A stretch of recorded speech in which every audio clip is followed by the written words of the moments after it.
Good morning to all of you. Welcome back to the Namaste Experience. I am sitting in the lobby of a casino hotel near Spokane, Washington. Yesterday, I began my cross-country journey, and this was my first night, and I'm so happy I was able to find a good Wi-Fi signal.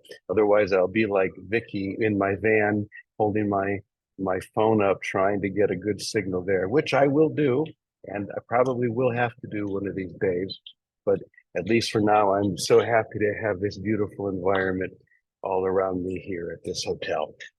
So, as you know, we have been diving deep into that current, that electric, exciting current of the Imitation of Christ, which Thomas A. Kempis wrote in the 15th century. And we've been, I guess, allowing it to be amplified in a direction that is going to be meaningful to the awakening that is happening now through and as each one of us. And so today we're going to be talking about something that may be slightly controversial. We'll see if it is or not. I'm looking forward to hearing what both Vicky and Calico have to say about this. Controversial because so often we are told that we have to claim our divinity. We have to claim the truth of who we are. We say, I am the holy, perfect child of God, complete and healed and whole. And we claim this truth, which is true, and yet without the proper mind training, without the experience itself, what is hearing this proclamation is the self with a small s. And if we are not aware of that, it is the self with a small s that we are inflating. It will hear those words and think, oh, self-importance.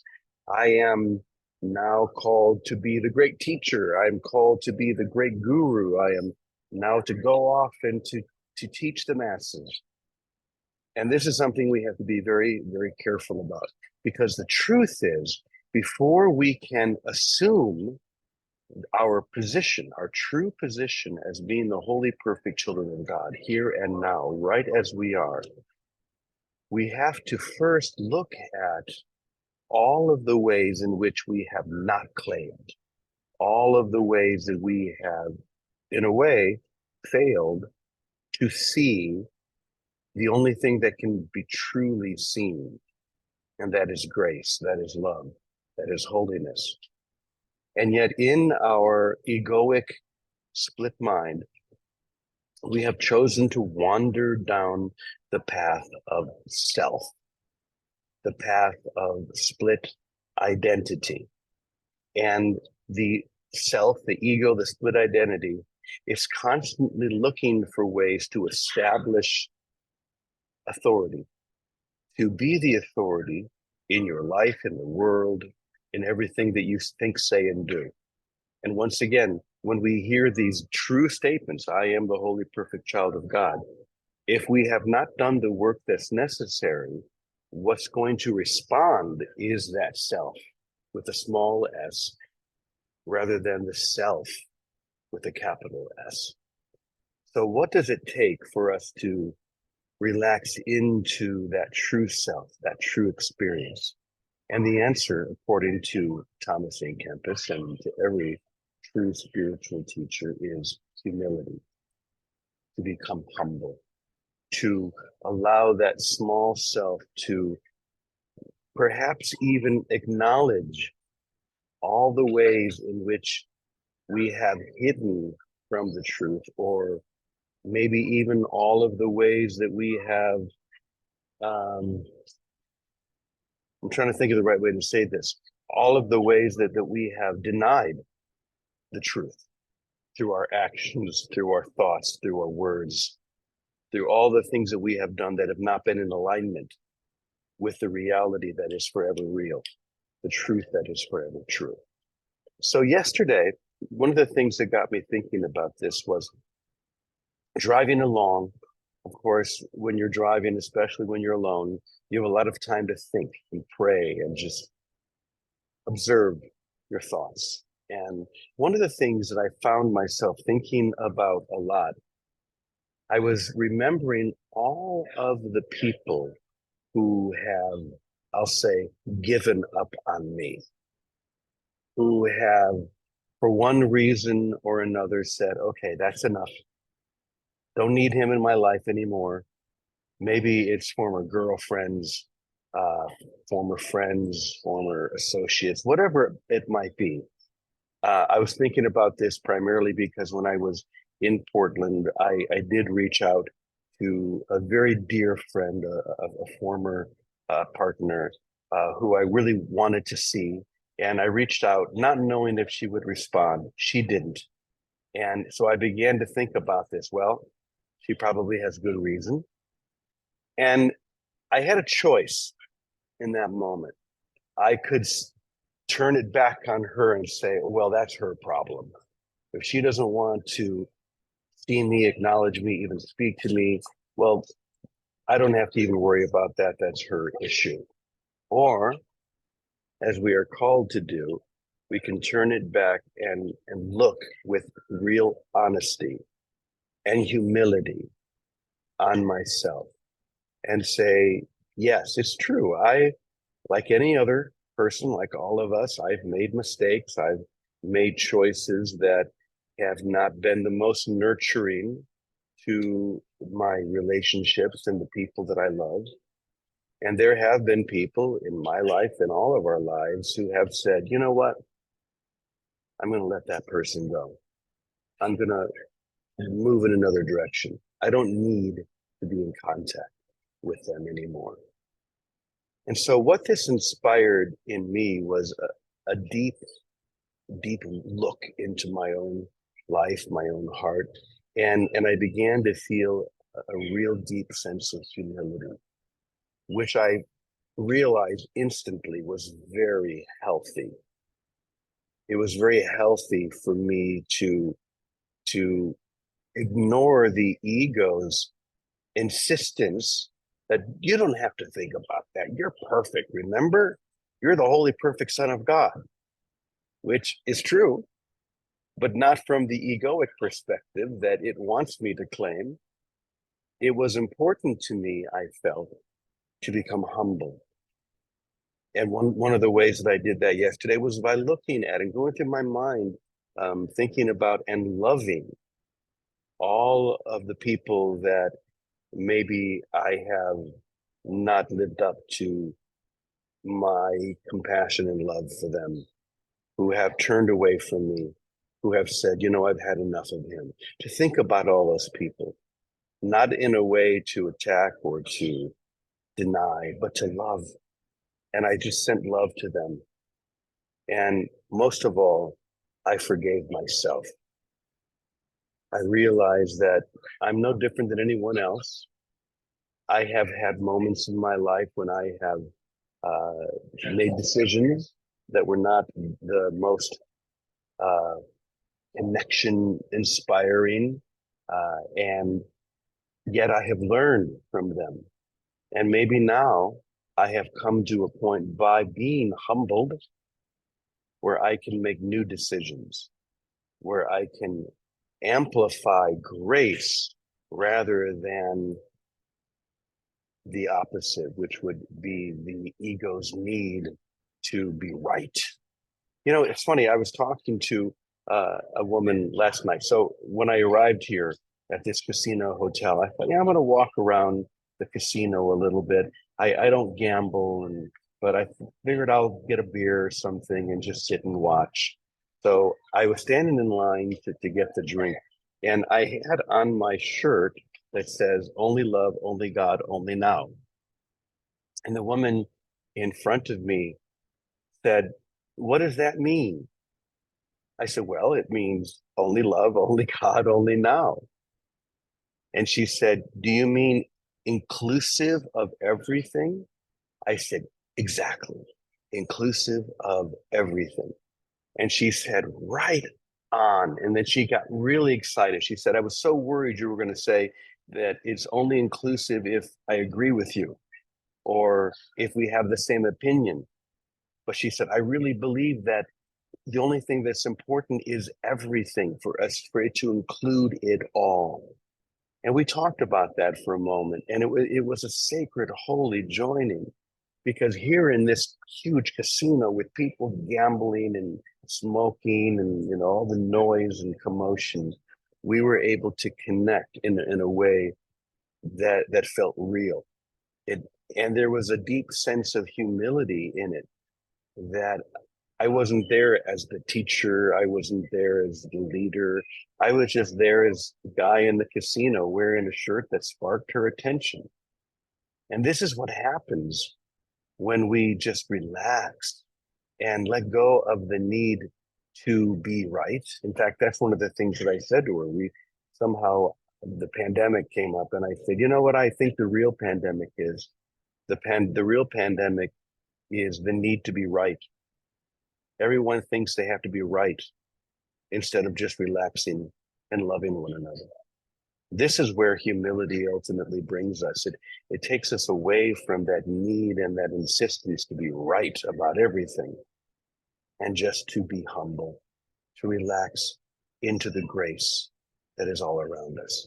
So that being said, let me just read this little bit that we have, that I rewrote slightly from The Imitation of Christ by Thomas A. Kempis.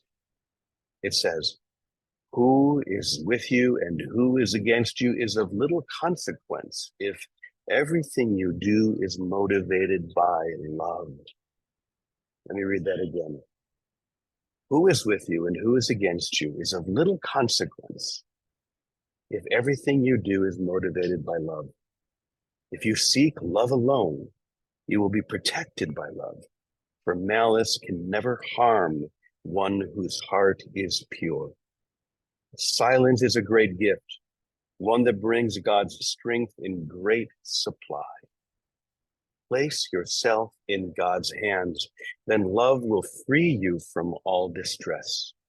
The more humble you are, the more untouchable you will be, because your motivation will never be self-serving. If you're clear about your troubles, then you will always be compassionate toward others and will readily be able to appease their faults and their challenges. Remember this: God will always protect and liberate the humble person. God loves and consoles those who are humble and realize how dependent they are upon love. Great grace will be bestowed upon that one, and God will raise them to unimaginable glory, but not the glory of the world. God will reveal deep secrets to this one, and with a kind invitation will bid them to step forward into grace. Thus, the humble person enjoys peace. The humble person always enjoys peace, even in the midst of many it says vaccinations. That's funny. I think it was auto-corrected. I think it's vacillations, but here it says vaccinations. In the midst of many vaccinations, because their trust isn't in God. That's interesting. Their trust is in God, not in the world. Never think that you have made any progress until you look upon yourself with humility and seek to be in service to others. That's what true humility is. So it's something for us to think about. Yes, it's true. I am as God created me. I am the holy, perfect child of God, complete and healed and whole, shining in the reflection of God's love. All of that is absolutely true. And yet the me, the identity, the ego that I have claimed instead of that, in spite of that, has been the block to that experience. And in order to reveal the reality within me, I have to be humbled. I have to look at all of the ways that I have not been loving, that I have not been living up to my divine self. So I'm really curious to hear what Vicky and Calico are going to say about this. So I'm going to turn it over to Vicky first. Go ahead and take it, my dear. Thank you, Brother James. Hi, everybody, and happy trails, James. So, of course, this is the crux. This is the pivot spot. Humility, it's defenselessness, it's establishing a simple goal that the interior life and our connection with spirit is our goal, not anything external. This is the place where it comes together. And I think I have also learned my most important lessons when I have been turned away by someone. And it is very humbling to when someone shuns you or does not want to engage with you. And it is the moment of honesty and a moment of real humility in terms of letting go of the goal to be seen, to be understood, to be connected to.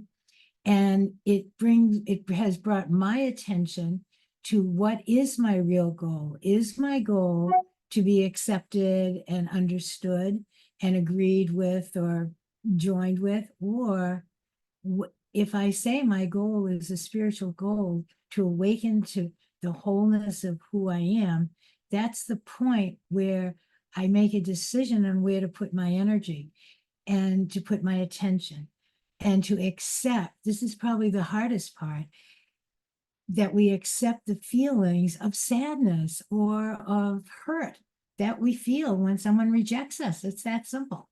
That the way out isn't the ego's way of defending ourselves and explaining and figuring things out and trying to go out here to change the situation, but to come within. It is all the work there is, and to accept our feelings of being rejected and feel the sadness that that brings, or the loss or the humiliation, to allow it to have its full expression in us, and to sit with spirit with this. Dear God, I welcome this experience. So acceptance and welcome and allow, and let it come into me and show me how this can be with under your direction, not under mine. So defenselessness becomes very important with humility, with being rejected.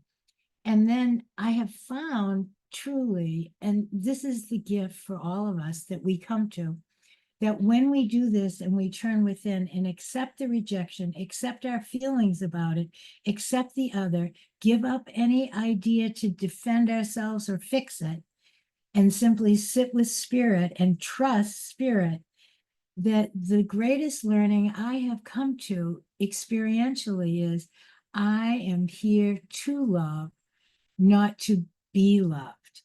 I am here as a fountain of love, not one that's looking to get love, to get attention, to get recognition, to get support, to get understanding. And I've learned that probably best in my own backyard with my sisters. I would say they were probably my toughest experiences. And I am alert and awakened to that, because it's very easy, especially with our families, to want to be understood or to be appreciated.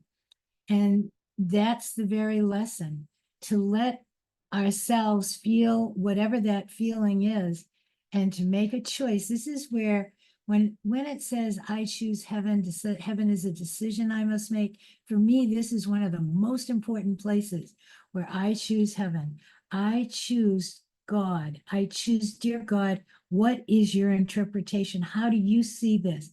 How can I be with this? How is this a setup for my awakening and healing so I can truly love others? So I would say that's that pivotal spot. And it's always some form of arrogance or ego that wants to defend itself, project some kind of answer, or get involved with wrestling back and forth with external understanding. Internal um,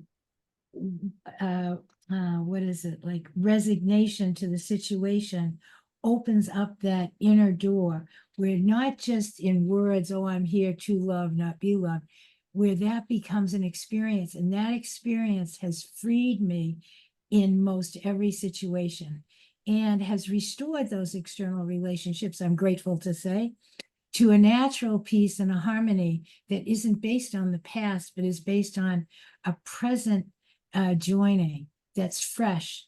And so I am grateful for that. But it takes that switch that happens by grace for those situations to come into a natural grace or not.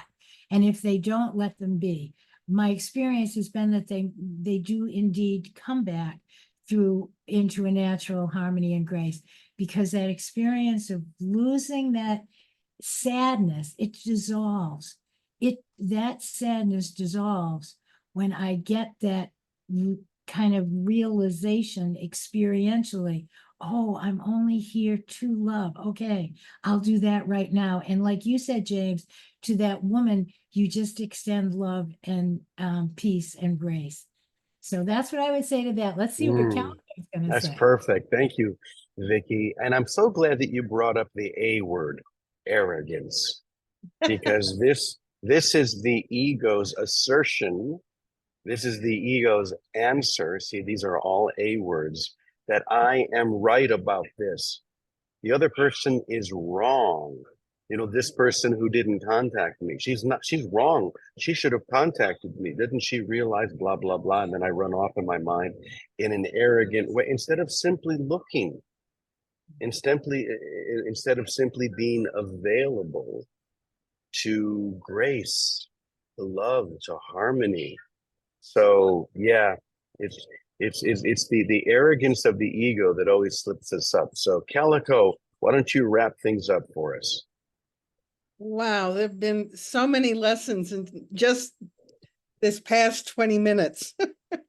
um, yeah, arrogance. Yeah, I was born to be arrogant because I saw it as a survival mechanism. I couldn't show weakness. And just a quick little, I had a parrot and the parrot died suddenly, didn't show any signs of weakness. I took him to the vet and the vet said, yeah, birds are just this way. If they cannot show they're sick or weak in any way, or they'll be dinner for somebody. And so when they pass away, they just go quickly and without any notification. And I really feel like that's been kind of a theme for my life. It's like, don't show weakness. I learned early on not to show weakness. Just pretend like it's fine. I'm okay. Just leave me alone. Which is arrogance. And humility was not something that came naturally after I had built up this belief in I need to protect myself. And so, but then I got into this, seeing thine eye single. I only want the peace of God. That's all I want. That's all I want. Peace of God, period, period, period. No exceptions. And as I did this, and this is just the nature of setting up a single desire, as soon as that you set up that desire, what comes up and will come up is everything that stands in the way of reaching that desire. So you can say, in another word, all the shadows that prevent you from reaching that desire will come up and be shown. And, and then you can either be arrogant or humble when these lessons come up, because they will come up. The other thing I was reading yesterday, and I really got into this, this world is perfect exactly as it is. All the politicians, all the wars, all the everything is perfect, because really what this world is about are just lessons I would learn. And that's the only way we can turn it around, is to be confronted with what we see as broken or wrong. And believe me, I spent most of my life seeing the world as wrong and making them wrong and trying to correct them and fix them. And so turning that around was like a sparrow stopping a freight train going full blast. And it was, it's taken me 70 some years to get here, but I feel like I'm really now just starting to get it. I know, Vicky, I applaud myself every morning. It's like, you got it, Calico. And those people that don't like you, that's a lesson that we're giving to ourselves. So every time someone comes up that, gets angry at me or whatever, it's my lesson, has nothing to do with them. And it's for me to bless them and bless them for giving me the lesson. And some lessons are bigger than others, I have noticed, and it's all perfect. I just will keep giving myself the lesson, and then even when I think I've gotten the lesson will occur again, and that's then me giving myself the lesson, because do I really have this down now? Let's just check. And so I'll think someone's angry at me, and they'll come in my face, and it's like, okay, here's my choice. Am I really wanting the peace of God, or am I wanting to make this person wrong or me right? Doesn't matter. Same thing. And it's, this mind training, it just keeps going deeper and deeper. And so all I can say for today is the world is perfect. So as you're walking out into this perfect world, see where you want to make it wrong, because that's the lesson you would learn. So anyway, James, it's great to see you. And I love the flames over your Isn't right that cool? shoulder. Yeah, I know. Burning. I found a nice little place here. I'm burning away all of my arrogance, all of those ways that I want to deny and hide from the simple truth that we claim, but which always claims us, but sometimes we deny, which we push away. But everything we shared here is so beautiful and so perfect. So let's go out and be humble today. I see that Scott is sitting there in the chair. And so Scott, we've gone a little bit over, but if you could close this up, that would be great. Understood. I'll just keep this under 20 minutes. The world is not broken and don't need to be fixed. Same for the people in our relationships. When we think we're right, it's just the ego up to its old tricks. Trying to be right is like making a fist. Instead, let's be humble and admit we don't know, and all is well. We let our innocence most deeply show. When we're humble, we choose heaven, not hell. When we humble, we choose heaven, and all is well.